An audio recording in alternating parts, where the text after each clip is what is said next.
Hello everyone, welcome to মাস্টারদের classroom. আজকে আমি তোমাদের জন্য কিছু সিচুয়েশন বেসড কোশ্চেন নিয়ে এসেছি। এই কোশ্চেনগুলো ইন্টারভিউ রুমে তোমাদের করতে পারে।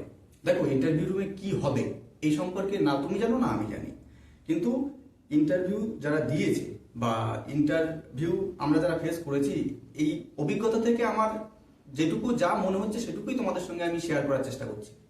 তো তার থেকে আমার মনে হয়েছে যে কি ধরনের সিচুয়েশন বেসড কোশ্চেন হতে পারে। তো এরকম 5টা প্রশ্ন তোমাদের জন্য আমি নিয়ে এসেছি এবং 5টা প্রশ্নের একদম পুঙ্খানুপুঙ্খ ব্যাখ্যা আমি তোমাদের সামনে করব এবং সেই প্রশ্নগুলো থেকে কি কি কাউন্টার প্রশ্ন তোমাদের করতে পারে সে সম্পর্কেও আমি তোমাদেরকে একটা ধারণা দেব এবং চেষ্টা করব যে অ্যাপ্রোপ্রিয়েট অ্যান্সার কিভাবে তোমরা দেবে, সেই অ্যাপ্রোপ্রিয়েট অ্যান্সারটা তোমাদের সামনে তুলে ধরার। আশা করি তোমাদের ভিডিওটা খুবই কাজে লাগবে, তো দেখতে থাকো।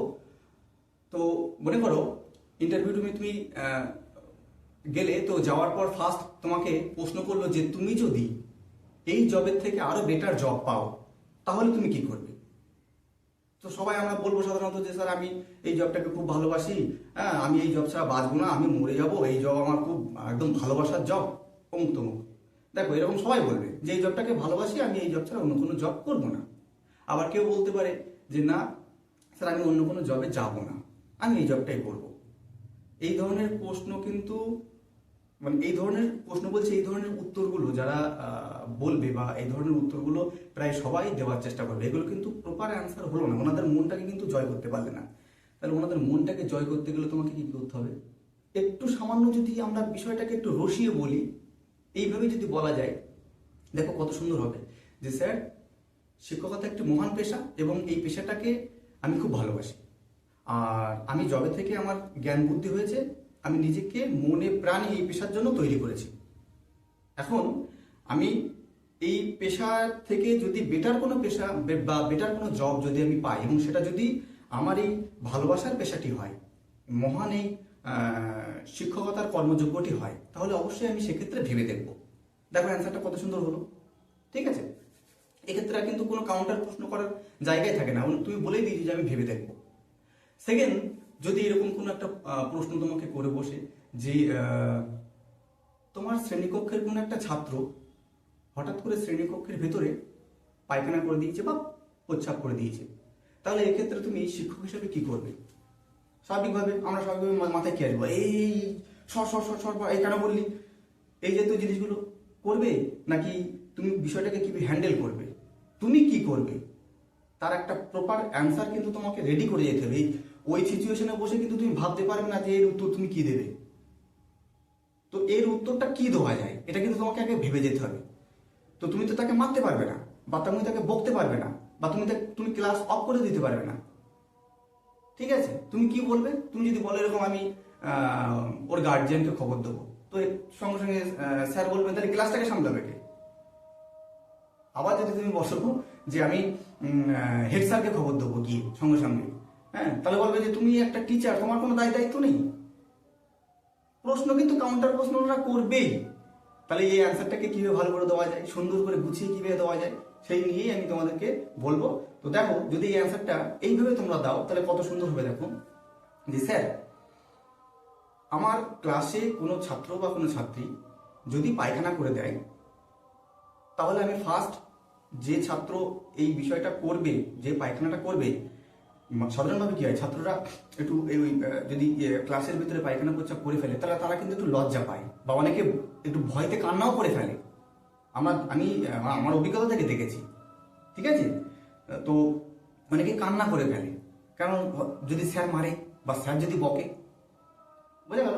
তাহলে তুমি কি করবে ওই সময়টাই, তোমার অ্যান্সারটা কেমন হবে। দেখো, তুমি এভাবে বলবে যে স্যার আমার ক্লাসে যদি কোনো ছাত্র বা ছাত্রী যদি পায়খানা করে দেয়, তাহলে আমার প্রথম কাজ হবে আমি তাকে শান্ত করব, তাকে বোঝাবো যে এটা কোনো অপরাধ নয়, তুমি অপরাধ করনি। যদি কান্না করে তার কান্নাটা থামিয়ে দেবো, যে কান্না করো না, ভয় পেও না, তাকে শান্ত করলাম। পাশাপাশি ওর যে বন্ধু বান্ধব যারা ওর ক্লাসমেট, তাদেরকে ওর জায়গা থেকে একটু দূরে সরিয়ে দেবো, ও যেখানটায় পায়খানা করছে সেখান থেকে একটু দূরে সরিয়ে দেবো এবং পুরো ক্লাসে তখন যেহেতু চিৎকার চেঁচামেচি হবে, তো আমি স্বাভাবিকভাবে সেই ক্লাসটাকে শান্ত করব। এরপর আমি যত তাড়াতাড়ি পারি আমার প্রধান শিক্ষককে বিষয়টা জানাবো। ব্যাস, এইটুকুই। এবার যদি বলে প্রধান শিক্ষক এসে কি পায়খানাটা পরিষ্কার করবে, এবার প্রধান শিক্ষক কি করবে কি না করবে সেটা প্রধান শিক্ষকের বিষয়। ঠিক আছে, কাউন্টার প্রশ্ন কিন্তু এখানে হওয়ার কোনো জায়গায় নেই। একটাই কাউন্টার প্রশ্ন হতে পারে যে তুমি তো বলেছো প্রধান শিক্ষককে জানাবে, এবার এখান থেকে কাউন্টার প্রশ্ন কি হতে পারে, কাউন্টার প্রশ্ন তোমাকে করতে পারো ওনারা। আচ্ছা, যদি তোমার প্রধান শিক্ষক না আসে, ওই দিন যদি স্কুলে দায়িত্ব তোমার উপরে থাকে, তাহলে তুমি কি করবে, ভাবার বিষয়। তাহলে তুমি এখানে অ্যান্সারটা কিভাবে দেবে, ওই একইভাবে বলবে যে কিভাবে তুমি ওকে শান্ত করবে যে পায়খানা করবে, এবং ক্লাসটাকে শান্ত করবে এবং সবাইকে ওই জায়গা থেকে দূরে সরিয়ে রাখবে। বলার পর বলবে যে এরপর আমি যত তাড়াতাড়ি পারি ওই ছাত্র বা ছাত্রীর যে গার্জিয়ান, সেই গার্জিয়ানকে আমি বিষয়টা সম্পর্কে জানাবো। ব্যাস, এবার গার্জিয়ান আসলো কি না আসলো সেটা পরের ব্যাপার। বোঝা গেল বিষয়টা? দেখো কত সুন্দর উত্তরটা, কত সুন্দর তুমি প্রপারলি দিলে। এই উত্তরটা কিন্তু তোমাকে এইভাবে দিতে হবে, তাহলে আর কোনো কাউন্টার প্রশ্ন করার জায়গা থাকবে না। তাহলে মেন প্রশ্ন এবং তার কাউন্টার প্রশ্নের উত্তর আমি দিয়ে দিলাম। আচ্ছা, এবার কোশ্চেন নাম্বার 3 নাম্বার কোশ্চেন কি হতে পারে, এই পায়খানার উপরে বা প্রস্রাবের উপরে আমি বলছি। মনে করো তুমি ক্লাস নিচ্ছ, যেটা আমি ফেস করেছি সেটাই তোমাদের সঙ্গে আমি শেয়ার করছি। মনে করো তুমি ক্লাস নিচ্ছ, ক্লাস নিতে নিতে হঠাৎ একজন ছাত্র উঠে দাঁড়িয়ে বললো যে স্যার আমার পায়খানা পেয়েছে, আমি পায়খানা করতে যাবো। তাহলে তুমি কি করবে, তাই না? দেখো, তুমি কি ক্লাসটা বন্ধ করে দেবে? তুমি নিশ্চয়ই ক্লাসটা বন্ধ করে দেবে না, ক্লাসটা তোমাকে রানিং রাখতে হবে।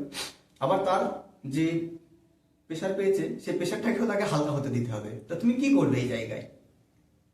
তোমার অ্যান্সারটা কি হবে ভাবো, সবাই এটা ভাবো। দেখো, আমি একটা ভেবে রেখেছি, এবার সেটা আমি তোমাদের সঙ্গে বলছি, বিষয়টা তোমার ভাবনার সঙ্গে মেলাও, কতটা মিল হচ্ছে দেখো।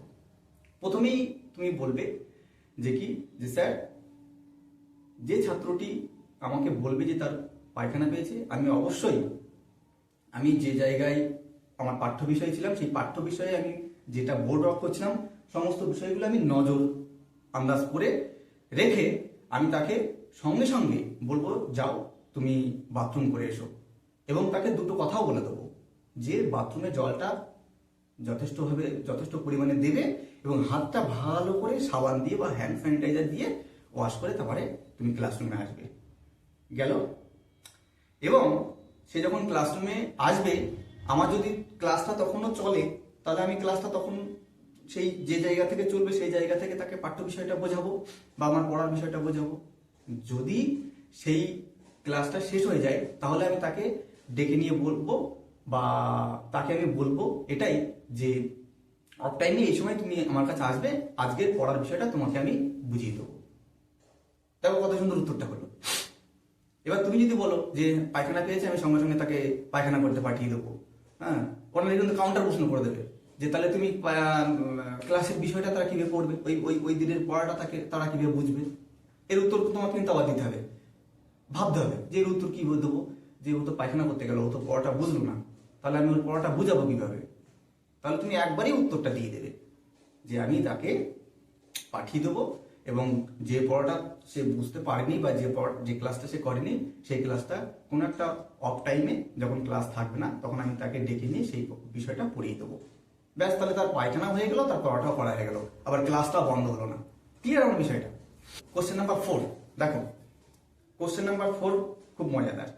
এটা স্কুলে হবেই, তুমি যখন স্কুলে শিক্ষক হিসেবে বা শিক্ষিকা হিসেবে যাবে না, তখন স্কুলে এটা অবশ্যই হবে। তোমার কাছে এরকম অহরহ কমপ্লেন আসবে। প্রশ্নটা হলো এরকম যে মনে করো তোমার স্কুলে দুজন ছাত্র মারামারি করেছে এবং তারা একটু আহত হয়েছে, তাহলে তোমার করণীয় কি? স্বাভাবিক আমাদের মাথায় কি আসবে? চিন্তা করো, বিষয়গুলো চিন্তা করো, মন থেকে চিন্তা করো, উত্তর এমনি বেরিয়ে যাবে। তাহলে প্রথম আমরা নর্মালি কি বলবো, যে আমরা সঙ্গে সঙ্গে তাকে হয় ডাক্তার কাছে নিয়ে যাব বা স্কুলে যা থাকবে ট্রিটমেন্ট করব। কিন্তু তোমাকে তো প্রপার আনসারটা দিতে হবে, না হলে তো ওরা কাউন্টার প্রশ্ন করবে। তো তুমি একবারই উত্তরটা শেষ করবে, তাতে ইন্টারভিউ রুমে তুমি যথেষ্ট সময় পাবে, তোমার উত্তরগুলো প্রপার হবে। তাহলে তুমি কি বলবে? যে বাড়ি পাঠিয়ে দেবো? না, দেখো কিভাবে অ্যান্সারটা দিলে সব থেকে ভালো হয়। তুমি এটাই বলবে কি স্যার, যখনই দুজন ছাত্র মারামারি করবে এবং আমার দৃষ্টিতে সেটা পড়বে বা আমার কাছে কমপ্লেন আসবে, আমি তাদেরকে ডাক করাবো, ডাক করিয়ে দুজনকেই শান্ত করাবো, শান্ত করিয়ে দুজনের কথা শুনবো এবং আগে প্রথম দেখবো দুজনের কেউ আহত হয়েছে কিনা। যদি তারা গুরুতর আহত হয়, আমার প্রাথমিক যে চিকিৎসা করার সেটা আমি স্কুল থেকে করে সঙ্গে সঙ্গে ডাক্তার কাছে নিয়ে যাবো। আর যদি দেখা যায় তারা হালকা আহত হয়েছে, তো প্রাথমিক চিকিৎসা করার পর তাদেরকে বিষয়টা সম্পর্কে বোঝাবো যে এই মারামারি জিনিসটা বা মারামারি বিষয়টা খারাপ জিনিস, এটা করতে নেই, এতে উভয়ের ক্ষতি হয় এবং এই জিনিসটা যাতে ওরা ভবিষ্যতে না করে সেদিকে নজর রাখবো। আর যে শ্রেণীকক্ষে ওরা পড়াশোনা করে সেই শ্রেণীকক্ষে চেষ্টা করবো ওদেরকে একটু দূরত্ব বজায় রেখে ওদেরকে বসানোর, এবং আমি ওদেরকে যদি শ্রেণীকক্ষের বাইরে হয় তাহলে সবসময় একটু চেষ্টা করবো ওদের উপর দৃষ্টি রাখার, যাতে ভবিষ্যতে ওরা কখনো আর নিজেদের ভিতরে এরকম কোনো ঝগড়া বা মারপিট না করে। ব্যাস। এবার যদি বলে তুমি গার্জিয়ানকে জানাবে না, তো দেখো সব বিষয় কিন্তু গার্জিয়ানকে জানালে হবে না। অনেক সময় দেখা যায়, আমি এরকমও জানি, আমার গ্রামের স্কুলে এরকম হয়েছে, এই মারামারি নিয়ে একটা বাচ্চা একটা বাচ্চাকে মেরেছে, মারামারি নিয়ে একটা বাচ্চার মা সে দেখলো না যে তার বাচ্চার মানে সে বাচ্চার মা সে দেখলো না তার বাচ্চার দোষ না অন্যের বাচ্চার দোষ, সে গিয়ে স্কুলে তার বাচ্চাকে মেরেছে বলে সে যে বাচ্চাটা মেরেছে তাকে উত্তম মধ্যম মেরেছে। এখন তার যে গার্জিয়ান তারাকে আর ছেড়ে দেবে? এই নিয়ে স্কুলে তুমুল অশান্তি এবং একটা ভীষণ গন্ডগোল পরিবেশ তৈরি হয়েছে। ঠিক আছে, তো এই যে জিনিসগুলো এই বিষয়গুলোকে ছোট ছোটই ধরতে হবে। এই বিষয়গুলো সঙ্গে সঙ্গে গার্জিয়ানকে বলা যাবে না। গার্জিয়ানকে বললে গার্জিয়ান মারামারি শুরু করে দেবে, এতক্ষণ বাচ্চারা করছিল এবার গার্জিয়ানরা মারামারি করবে। ঠিক আছে, তাহলে তোমার উত্তরটা কি হবে আমি বলে দিলাম। এবার কোশ্চেন নাম্বার 5। কোশ্চেন নাম্বার 5 একটা মানে এখনকার পরিবেশ বা এখনকার পরিস্থিতি বা শিক্ষকদের উপরে যখন একটা ঝড় হয়েছে সেটা নিয়েই প্রশ্ন। মনে করো তোমাকে প্রশ্ন করেই বসলো যে তোমার থেকে এই উত্তরটা ওরা জানতে চাই যে কি ব্যাপার। প্রশ্ন করলো এরকম, আচ্ছা এখনকার যে শিক্ষক নিয়োগ এবং শিক্ষকদের যে চাকরি বাতিল, এই বিষয় নিয়ে তোমার মতামত দাও। দেখো এটা কিন্তু ডিবেটের প্রশ্ন, এটা কিন্তু খুব এক বিশাল ভাইটাল প্রশ্ন। এর উত্তরটা তুমি কি দেবে? তুমি কি বলবে যে যাদের চাকরি গেছে খুব ভালো হয়েছে, এরকম বলবে না? তোমার উত্তরটা কি হবে ভাবো, তুমি ভাবতে থাকো। ভাবা হয়ে গেল, এবার আমার প্রশ্নটা আমার উত্তরটা শোনো। কিভাবে বলবে উত্তরটা? উত্তরটা সম্পূর্ণ এড়িয়ে যেতে হবে, যেহেতু ডিবেটের প্রশ্ন। তুমি এখানে ঢুকবেই না, তাহলে রাজনীতি চলে আসবে। ঠিক আছে, পক্ষপাতিত্ব চলে আসবে, কোনো জায়গায় পক্ষপাতিত্ব করলে হবে না। এই প্রশ্নটাকে সম্পূর্ণ যতটা পারবে তোমরা এড়িয়ে যাবে। কেমন ভাবে এড়াবে? যে স্যার বর্তমানে শিক্ষক নিয়োগ এবং চাকরি বাতিল নিয়ে যে পরিস্থিতি তৈরি হয়েছে সেই পরিস্থিতিটা সম্পূর্ণরূপে হাইকোর্ট এবং সুপ্রিম কোর্টের বিচারাধীন। তো আশা রাখি এবং আমি মঙ্গলময় ঈশ্বরের কাছে কামনা করি মনে প্রাণে যে যাই রায় হাইকোর্ট বা সুপ্রিম কোর্ট থেকে আসুক না কেন সেটা সমাজের পক্ষে এবং শিক্ষা জগতের পক্ষে খুবই মঙ্গলদায়ক হবে। ব্যাস, আর কোনো প্রশ্নের উত্তর এখানে তুমি উত্তরও দিলে না, আবার প্রশ্নের মানে মানে মানে কি বলবো, কোনো তর্কেও গেলে না, আবার প্রশ্নের উত্তর না দিয়ে চলেও আসলে না। তুমি উত্তর দিলে, এবার ওরা বুঝবে না যে কি উত্তর তুমি দিলে। বুঝতে পারলে বিষয়টা?